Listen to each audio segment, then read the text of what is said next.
नमस्कार, मैं wing commander Santosh Sharma. आज हम बात करने वाले हैं शुक्र ग्रह के बारे में, वीनस फॉर रोमांस।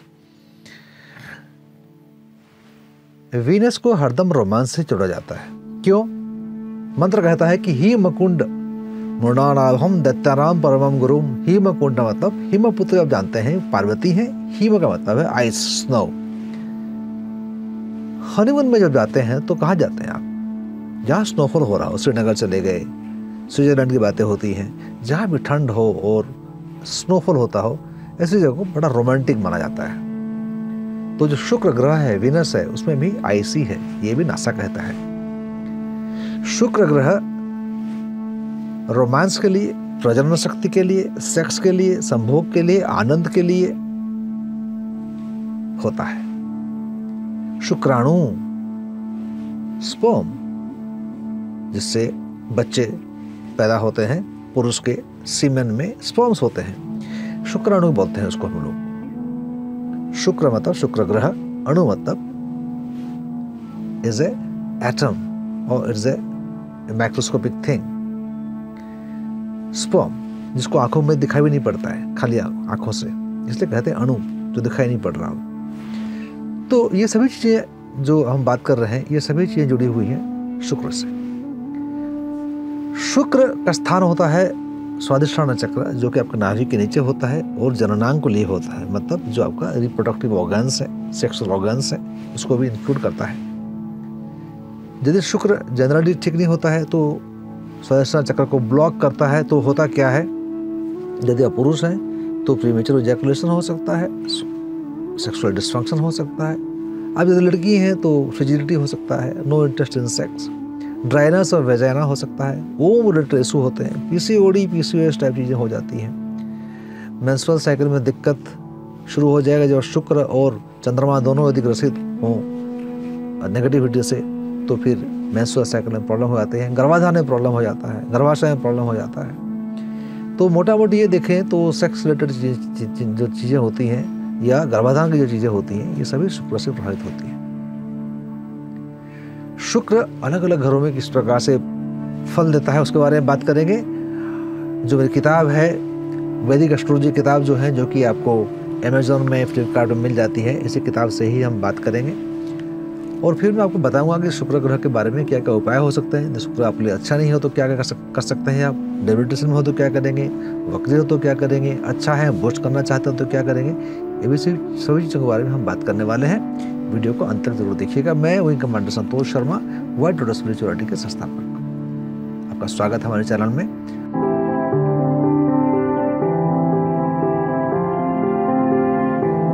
आपने सब्सक्राइब नहीं किया, सब्सक्राइब जरूर कर लीजिएगा, क्योंकि इस प्रकार वीडियो हम बनाते रहते हैं, जो कि ना तो दकियानुसी होती है, प्रोग्रेसिव थिंकिंग के साथ में साइंटिफिक और लॉजिकल वेज में समझाने की कोशिश करता हूँ। तो हम देखते हैं कि शुक्र यदि प्रथम घर में बैठा होगा तो किस प्रकार का फल दे सकता है। शुक्र प्रथम घर में बैठा होगा तो साधारणतः आप लड़के हैं तो हैंडसम होंगे, लड़की हैं तो ब्यूटीफुल, सुंदर होती हैं, बड़ी लविंग और केयरिंग नेचर की होती हैं, ये अफेक्शनेट भी होते हैं, सॉफ्ट हार्ट होता है इनका, और हरदम इच्छा होती है कि अपोजिट सेक्स के साथ में समय व्यतीत किया जाए। मतलब एन्चेंटिंग पर्सनैलिटी होती है तो ऑब्वियसली अपोजिट सेक्स अट्रैक्ट भी होते हैं और आपको अच्छा भी लगता है। तो उसमें अच्छे बुरे की बात नहीं कर रहे हैं हम, मॉरलिटी की बात नहीं कर रहे हैं, एथिक्स की बातें नहीं कर रहे हैं हम, बात कर रहे हैं कि एस्ट्रोलॉजी में प्रथम घर में शुक्र बैठने से होता क्या है, इतना ही है। ज़्यादातर ऐसे लोग जो हैं इनके प्रेम संबंध होते हैं, वो लव मैरिज भी होता है ऐसे लोगों का। फिर हम बात करते हैं कि सेकंड हाउस में शुक्र बैठ जाए तो क्या होने वाला है। सेकंड हाउस में बैठने से ये होते हैं स्मूथ टॉकर। स्मूथ टॉकर कौन होता है? जो बड़ी मीठी मीठी बातें बताता है, मीठी मीठी बातों से मन को आपको मोह लेता है, इस प्रकार व्यक्तित्व लिए हुए होते हैं ये। और इनकी जो सक्सेस होती है मटेरियल चीज़ों में, उसमें काफ़ी इनको सफलता मिलती है, क्योंकि ये बहुत मीठे बोलते हैं, वो तरीके से बोलते हैं। उसके बाद में ऐसे लोग बड़े अच्छे से बिजनेस कर सकते हैं। यदि कपड़े का बिजनेस करेंगे, ज्वेलरी का बिजनेस करें तो बहुत फ़ायदे में रहते हैं।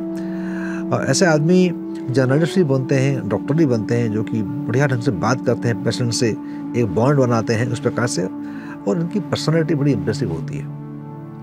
थर्ड हाउस में, तृतीय घर में शुक्र बैठेगा तो क्या फल देने वाला है। ऐसे व्यक्ति पोइट्री में, कविता लिखने में, सुनने में बड़े रुचि लेते हैं, पेंटिंग वगैरह में बड़ी रुचि लेते हैं और म्यूजिक के बड़े शौकीन होते हैं। गाना सुनना, वाद्य यंत्र बजाना या सुनना, इससे बड़ी इनको इच्छा होती है। और लेकिन समस्या ये होती है कि इनको फाइनेंशियल ट्रबल लगी रहती है, मतलब पैसे की दिक्कत इनको लगी रहती है और जो है मटेरियल हैप्पीनेस को ये ठीक से उपभोग नहीं कर पाते हैं, क्योंकि पैसा ही नहीं होता है। इंटरनेट तो काफ़ी होते हैं और अलग अलग डिफ़िकल्ट सिचुएशन को टैकल करने की क्षमता भी होती है, लेकिन पैसे की किल्लत रहती है और एन्जॉयमेंट मटेरियल चीज़ों की कर नहीं पाते, जैसे बताया मैंने आपको। हम बात करते हैं कि शुक्र आपके चतुर्थ घर में 4th हाउस में बैठेगा तो किस प्रकार का फल देने वाला है। ये बहुत लकी होते हैं, बड़े पोलाइट स्वभाव के होते हैं और इनको दोस्तों की मदद मिलती रहती है। लेकिन एक बात है कि इनकी जो अंदर में विचार चलता रहता है ना, इसको आप भाप नहीं सकते। इनर थॉट्स चलता रहता है, बाहर लोगों को पता लगाना कि इस बंदा सोच कर रहा है बड़ा मुश्किल हो जाता है। अब बात करते हैं कि शुक्र आपके 5th हाउस में बैठेगा तो क्या फल देने वाला है। यदि शुक्र पंचम भाव में बैठेगा तो ऐसे व्यक्तियों की जीवन जो है संघर्षपूर्ण होता है बचपन में, मतलब बचपन में काफ़ी स्ट्रगल करना पड़ता है इनको, लेकिन इनको सफलता मिलती है। जैसे उम्र बढ़ती जाती है तो सफलता प्राप्त होती रहती है। ये बात है, अच्छी बात है। इनको म्यूजिक का बड़ा शौक होता है, पोएम, म्यूजिक, डांस, इन चीज़ों में बड़ा शौकीन होता है। मतलब ये कह सकते हैं कि ये कलाकार टाइप के व्यक्ति होते हैं, या तो कलाकार खुद होंगे या कलाकार दोस्त काफ़ी होंगे। इनको उस फील्ड में बड़ी रुचि रहती है और हंसमुख स्वभाव के होते हैं, चेयरफुल पर्सनालिटी होती है और इनकी ज़िंदगी बड़ी कलरफुल होती है।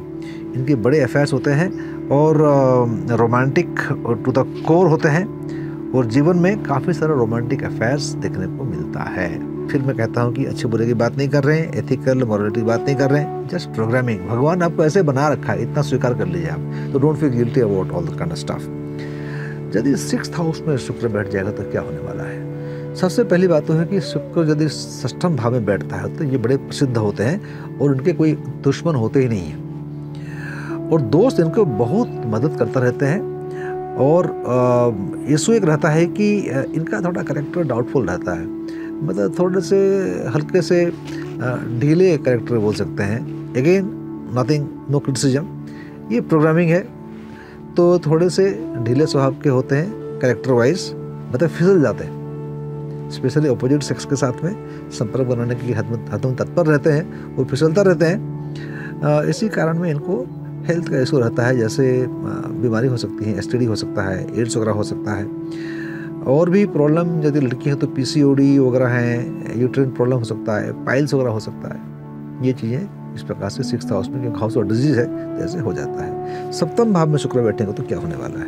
7th भाव में बैठने से क्या होता है कि तो गुड लुकिंग होते हैं, देखने में बड़े अच्छे होते हैं, खुश मिजाज होते हैं और ये बड़े इमोशनल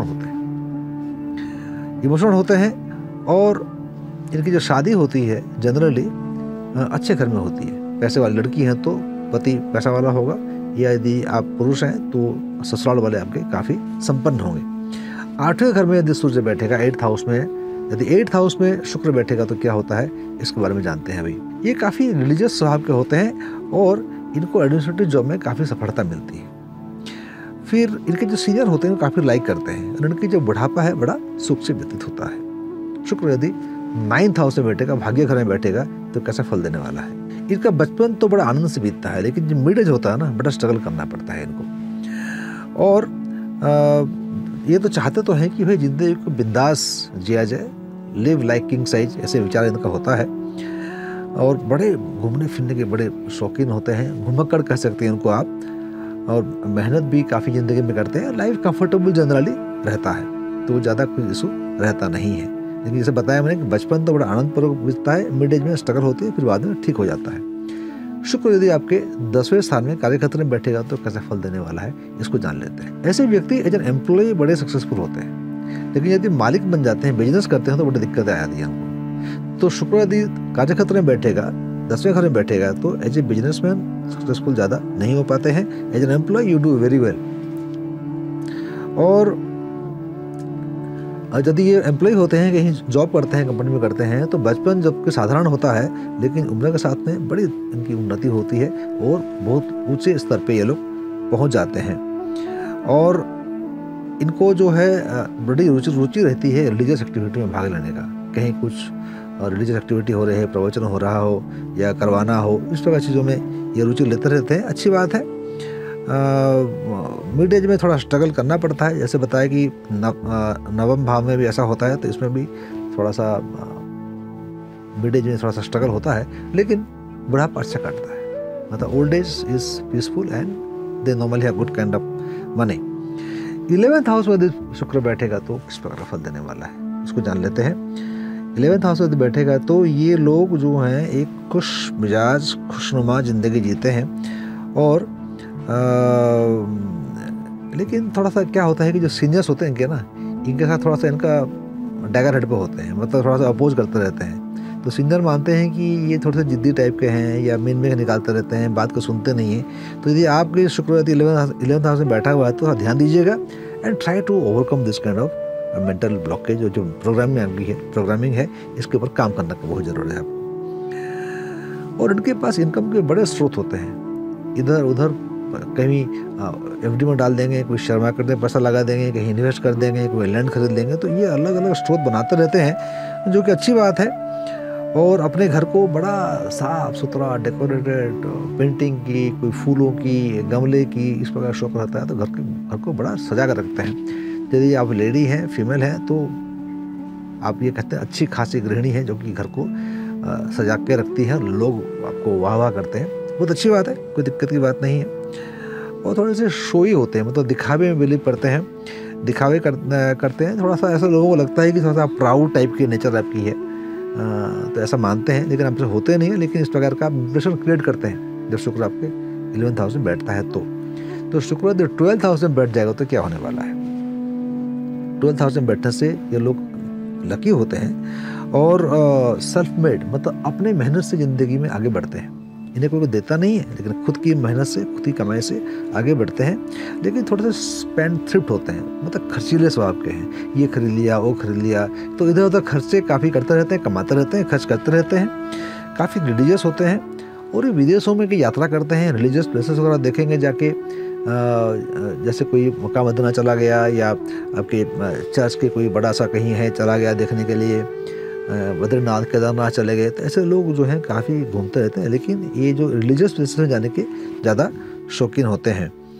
और ये they very fond of arts, culture वगैरह, लर्नड होते हैं, पढ़े लिखे होते हैं और ज़िंदगी में बहुत फेमस होते हैं। तो इस प्रकार से शुक्र जो है अलग अलग घरों में, 12 घर में अलग अलग प्रकार के फल देते हैं।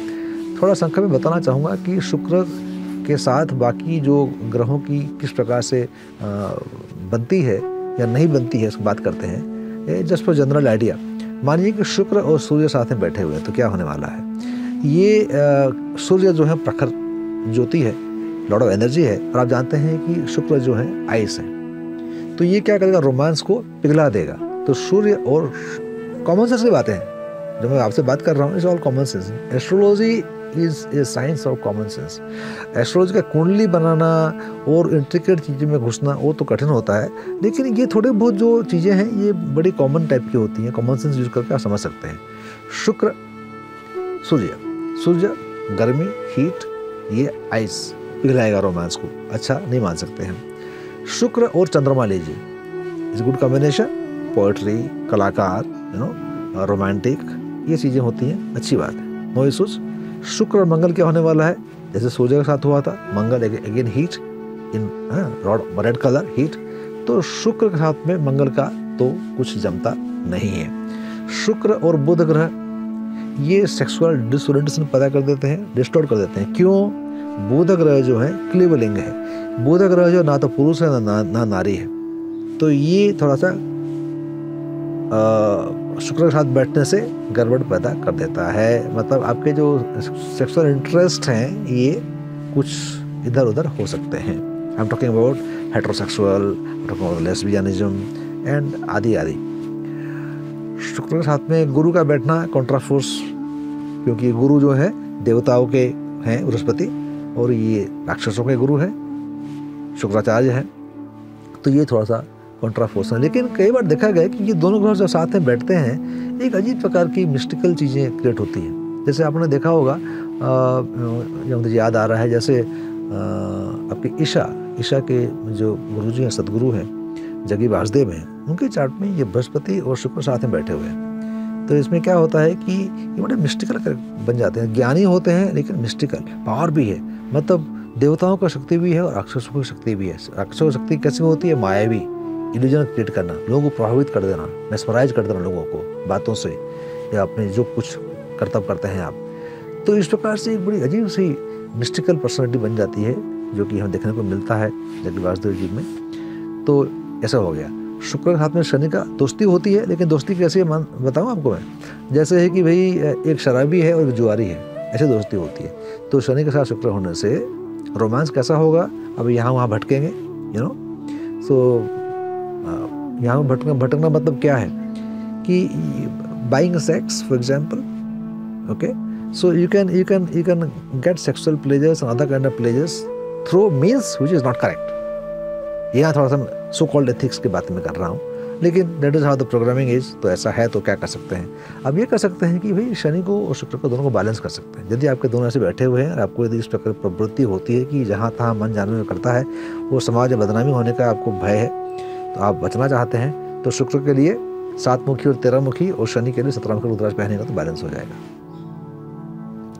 ओके, और उसके बाद में शुक्र और राहु बैठेंगे तो ऑब्वियसली राहु इज इंफ्रारेड, तो ये भी पिघलाएगा, इसको कम कर देगा। राहु को ठीक करना पड़ेगा, शुक्र को ठीक करने के साथ साथ राहु को भी ठीक करना पड़ेगा। मतलब 7 मुखी 13 मुखी तो शुक्र के लिए पहनेगा तो 9 मुखी पहनना पड़ेगा आपको। तो इस प्रकार की चीज़ होती है। केतु और शुक्र जो है, this is also I would say कि एक मिस्टिकल काइंड ऑफ कनेक्शन है, क्योंकि शुक्राचार्य राक्षसों के गुरु हैं और जो केतु हैं वो भी राक्षसी थे।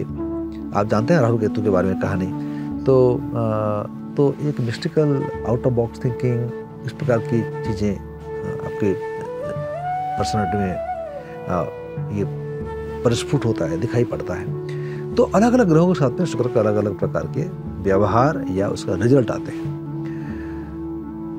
ये तो जो घरों के बारे में बताया मैंने, ये जनरल नेचर का है।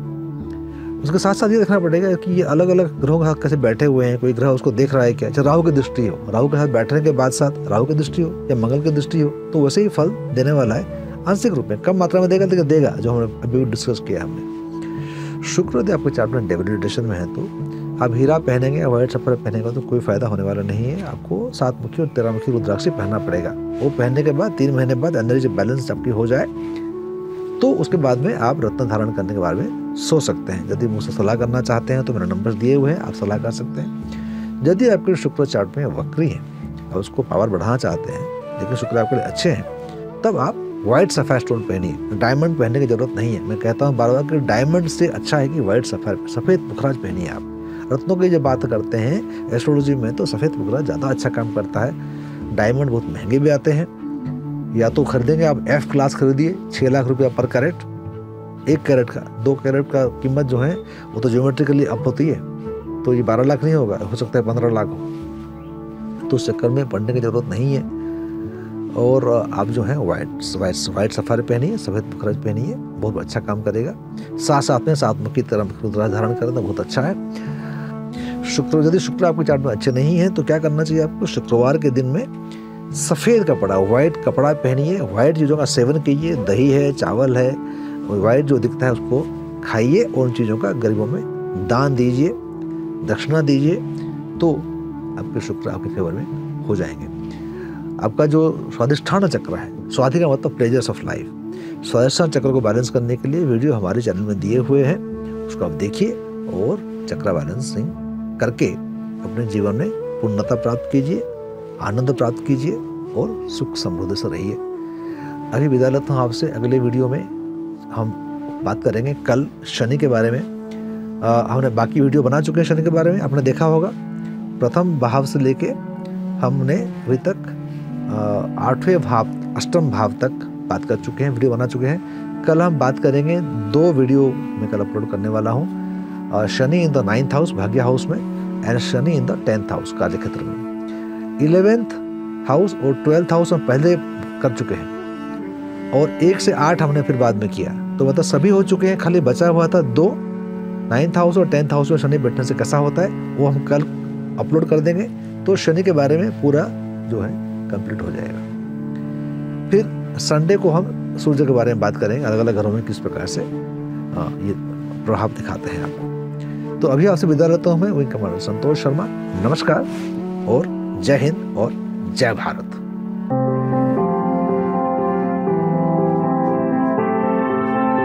अधिक जानकारी के लिए हमारे वेबसाइट को लॉग इन करें www.whitelotusspirituality.com। संपर्क साधने के लिए वेबसाइट में सभी लिंक दिए गए हैं। ये वीडियो को आप लाइक करते हैं तो शेयर करें, लाइक करें और सब्सक्राइब करना न भूलें। मैं wing commander Santosh Sharma, wild lotus spirituality के संस्थापक। नमस्कार, खुश रहें।